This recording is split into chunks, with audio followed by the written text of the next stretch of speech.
ஓம் நமச்சிவாய சிவாய நம. அனைத்து தமிழ் உள்ளங்களுக்கும் கனிவான வணக்கங்கள். 12 ஆண்டுகளுக்கு பிறகு நடக்கும் குரு வக்ர பெயர்ச்சி. 119 நாட்கள் பின்னோக்கி சுழலும் குரு பகவான். நவ கிரகங்களில் முழு சுப கிரகமான குரு பகவான் 2024ஆம் ஆண்டு மே 1ஆம் தேதியிலிருந்து ரிஷபராசியில் சஞ்சரித்து வருகிறார். ஒவ்வொரு ஆண்டும் சில கிரகங்கள் வக்ரமடையும். அந்த வகையில் அக்டோபர் மாதம் 9ஆம் தேதி குரு பகவான் ரிஷபராசியில் வக்ரமடைகிறார். இதன் தாக்கம் என்ன? குரு வக்ர பயிற்சி என்றால் என்ன? எத்தனை நாட்கள் நீடிக்கும் என்று பார்க்கலாம். குரு பகவான் இந்த ஆண்டு அக்டோபர் மாதம் 9ஆம் தேதி புதன்கிழமை ரிஷபராசியில் வக்ரமாகி பின்னோக்கி செல்வார். பிப்ரவரி 4, 2025ஆம் ஆண்டு வரை இந்த நிலை நீடிக்கும். வக்ரம் என்பது நேராக செல்லக்கூடிய ஒரு கிரகம் பின்னோக்கி செல்வதை குறிக்கும். ரிஷபராசியில் சஞ்சரிக்கும் குரு பகவான் அடுத்து மிதுன ராசிக்கு செல்லாமல் பின்னோக்கி ரிஷபத்தில் ரோகிணி மற்றும் கிருத்திகை நட்சத்திரத்தில் சுழல்வது குரு வக்ர பயிற்சியை குறிக்கும். ஒவ்வொரு ராசிக்கும் குரு வக்ர பயிற்சி கணிசமான தாக்கங்களை, நல்ல பலன்களை அல்லது தடைகளை ஏற்படுத்தலாம். ஆனால் பொதுவாக குரு வக்ரம் அடைவது என்பது சுப காரிய தடை, விரிவாக்கம், வளர்ச்சி போன்றவற்றில் பாதிப்பு ஏற்படும். இந்த ஆண்டு குரு பெயர்ச்சி எந்த ராசிகளுக்கு நற்பலன்களை தந்ததோ, அதிர்ஷ்டமான பயிற்சியாக இருந்ததோ அந்த ராசிகள் குரு வக்ரமாகும் 4 மாத காலத்தில் குறைவான அளவு நற்பலன்களை பெறுவார்கள். இந்த ஆண்டு குரு பெயர்ச்சி பலன்களில் எந்த ராசிகளில் குரு பகவான் எதிர்மறையான தாக்கம் ஏற்படுத்தினாரோ அந்த ராசிகளுக்கு வரும் 4 மாதம் அமோகமான பலன்கள் கிடைக்கும். அக்டோபர் 9 முதல் குரு வக்ர பயிற்சி தொடங்குகிறது. நவம்பர் 15 வரை சனி வக்ர பயிற்சி நீடிக்கிறது.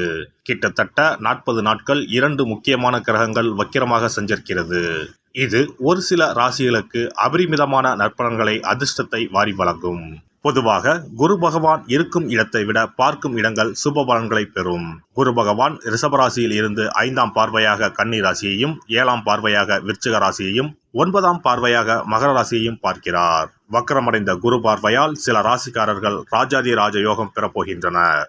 இனி இந்த வக்ர பெயர்ச்சியால் உங்கள் ராசிக்கான சுப பலன் என்ன என்பதனையும், அசுப பலன் ஏற்படுமாயின் ராசிக்காரர்கள் செய்ய வேண்டிய பரிகாரம் என்ன, வழிபட வேண்டிய தெய்வம் யார் என்பதனை பற்றியும் விரிவாக காண்போம்.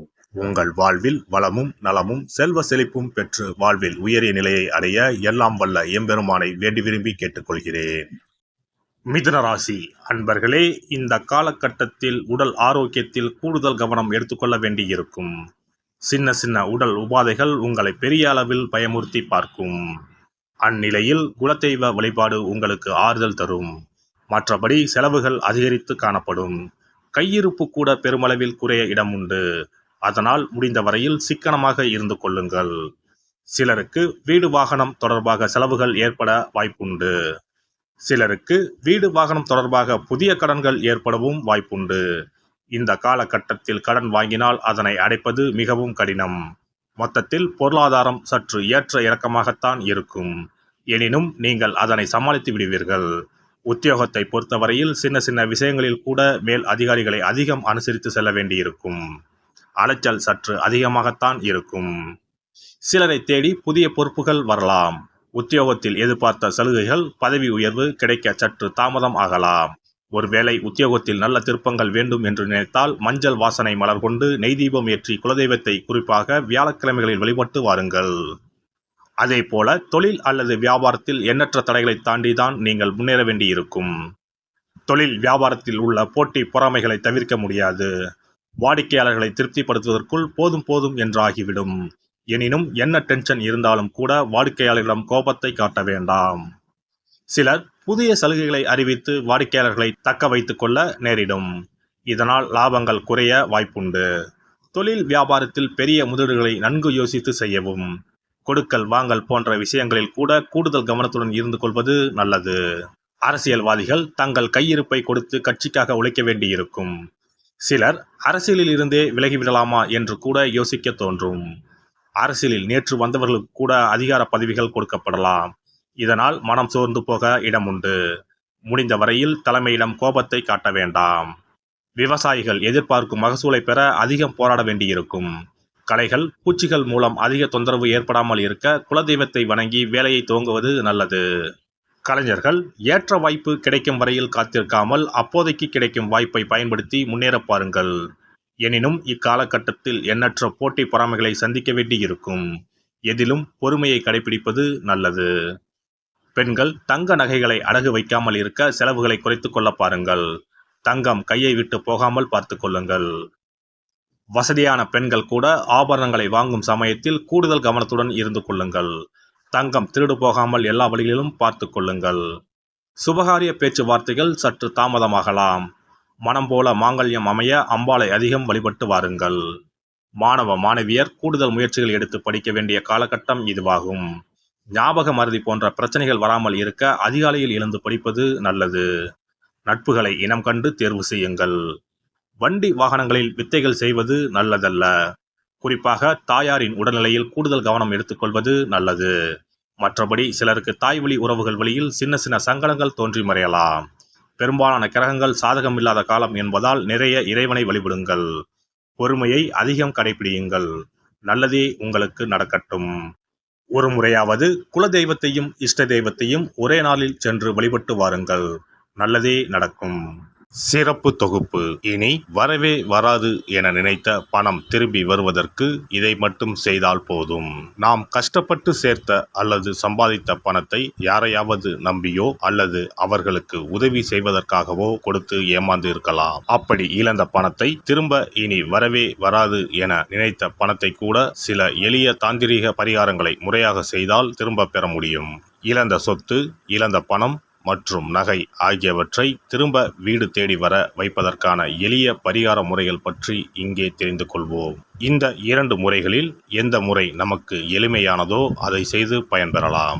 வாங்கிய பணத்தை திருப்பி கொடுக்க முடியாமல் கடன் தொல்லையால் அவதிப்படுபவரை போல் பணத்தை கொடுத்துவிட்டு அதை திரும்பி வாங்க முடியாமல் தவிப்பவர்கள் அதிகம் இருக்கத்தான் செய்கிறார்கள். யாராவது அவசரம் என பண உதவி கேட்கும்போது நட்பின் அடிப்படையிலோ அல்லது இருக்கப்பட்ட சிலர் பணம் கொடுத்திருப்பார்கள்.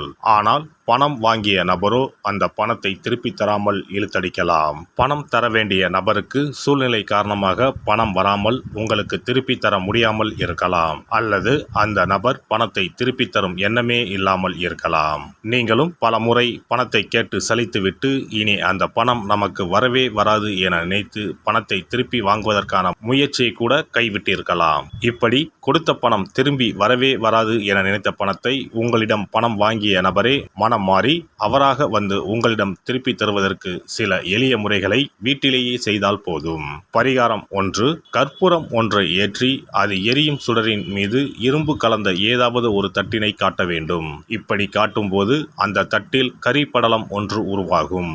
இந்த கரியை உங்களின் வலதுபுற நடுவிரலில் எடுத்து ஒரு தெளிவான வெள்ளை காகிதத்தில் உங்களுக்கு பணம் கொடுக்க வேண்டிய நபரின் பெயரை எழுதி கொள்ளுங்கள். பிறகு அந்த பேப்பரை சிறியதாக மடித்து உள்ளங்கையில் வைத்துக்கொண்டு உங்களுக்கு பணம் கொடுக்க வேண்டிய அந்த நபரின் முகத்தை மனதில் நினைத்து கொண்டு அவர் உங்களுக்கு பணம் கொடுத்து விட்டதாகவும் உங்களுக்கு வரவேண்டிய பணம் அனைத்தும் வந்துவிட்டதாகவும் நினைத்து கொள்ளுங்கள். அந்த நபரின் பெயர் எழுதிய காகிதத்தை வீட்டின் பூஜை அறையில் வைத்து விடுங்கள். பிறகு அதை ஆற்றில் போட்டு விடலாம். பரிகாரம் 2. ஒரு சிறிய கிண்ணத்தில் மஞ்சளை தண்ணீர் கரைத்து எடுத்துக்கொள்ளுங்கள். ஒரு குச்சியால் அந்த மஞ்சளை தொட்டு வெள்ளை காகிதத்தில் பணம் தர வேண்டிய நபரின் பெயரை எழுதி கொள்ளுங்கள். ஓம் ஸ்ரீ கார்த்த வீர்யாஜுனாய நமக என்ற மந்திரத்தை 27 முறை சொல்லி பணம் கொடுக்க வேண்டிய நபர் உங்களுக்கு தர வேண்டிய பணம் அனைத்தையும் கொடுத்து விட்டதாக நினைத்து வேண்டிக் கொண்டு அந்த காகிதத்தை சுற்றி வெள்ளை நூலால் கட்டிவிட வேண்டும். பிறகு அந்த காகிதத்தை ஆற்றிலோ கடலிலோ போட்டுவிட வேண்டும். இந்த 2 முறைகளில் யாருக்கு எது வசதியோ அந்த முறையில் பரிகாரத்தை செய்யலாம். ஏதாவது ஒரு முறையை பின்பற்றினால் போதும். 2 முறைகளிலும் செய்ய வேண்டியது கிடையாது.